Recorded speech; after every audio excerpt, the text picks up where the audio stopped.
जय श्री राम दोस्तों, हम आ गए हैं दोहा क्रमांक 283 पर। परशुराम जी का गुस्सा शांत नहीं हो रहा है। अब श्री राम जी से उनका संवाद हो रहा है। वो श्री राम जी को भी कह रहे हैं कि तुमने मुझे सिर्फ ब्राह्मण समझ लिया है, जबकि मेरा बाहुबल और पौरुष तुम्हें भी पता नहीं है। तुम इस धनुष को तोड़ने के बाद अपने आप में अभिमानी प्रतीत हो रहे हो।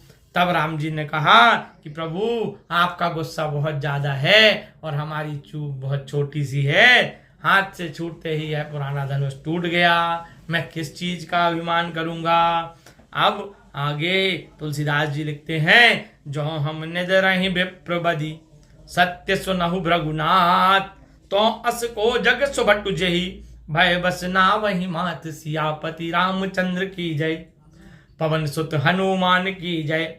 देव धनुज भूपति भट नाना, संबल अधिक होहु बलवाना। जोरन हमहि पचारे को, लड़हि सुखैन कालु किन हो। क्षत्रिय तनु धरि समर सकाना, कुल कलंक तेहि पावर आना। कहूँ सुभाऊ न कुलहि प्रशंसी, कालहु डरहि न रन रघुवंशी। विप्रवंश के असि प्रभुताई, अभय होई जो तुम ही डराई। सुनि मृदु गूढ़ बचन रघुपति के, उगरे पटल पर सुधर मति के। राम रमापति कर धनु लेहूं, खेचहूं मेटे मोर संदेहूं। देत चापू आप ही चल गयहु, परशुराम मन विस्मय भयहु। इसके बाद रामचंद्र जी ने परशुराम जी से कहा, हे भृगुनाथ, यदि आपको ब्राह्मण कहकर हम निरादर करते हैं, आपको ऐसा लगता है, तो सत्य बात सुनिए कि संसार में ऐसा कौन योद्धा है जिसके डर से हम सिर झुकाएं।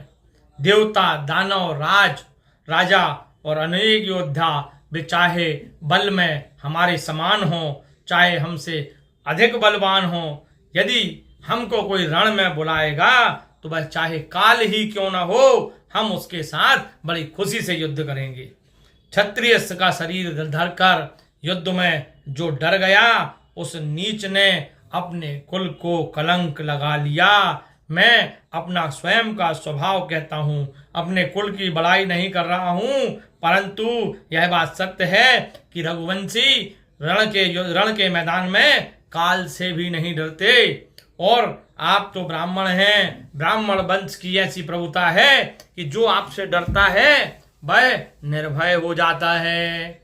श्री रामचंद्र जी के कोमल और गूढ़ वचन सुनकर परशुराम जी की बुद्धि के कपाट खुल गए और वे बोले, हे राम लक्ष्मीपति, हाथ में यह धनुष लीजिए और इसे खींचिए, जिससे मेरा संदेह मिट जाए।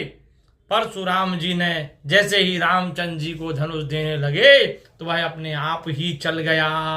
तब परशुराम जी के मन में बड़ा आश्चर्य हुआ। बोलिए राजा रामचंद्र की जय।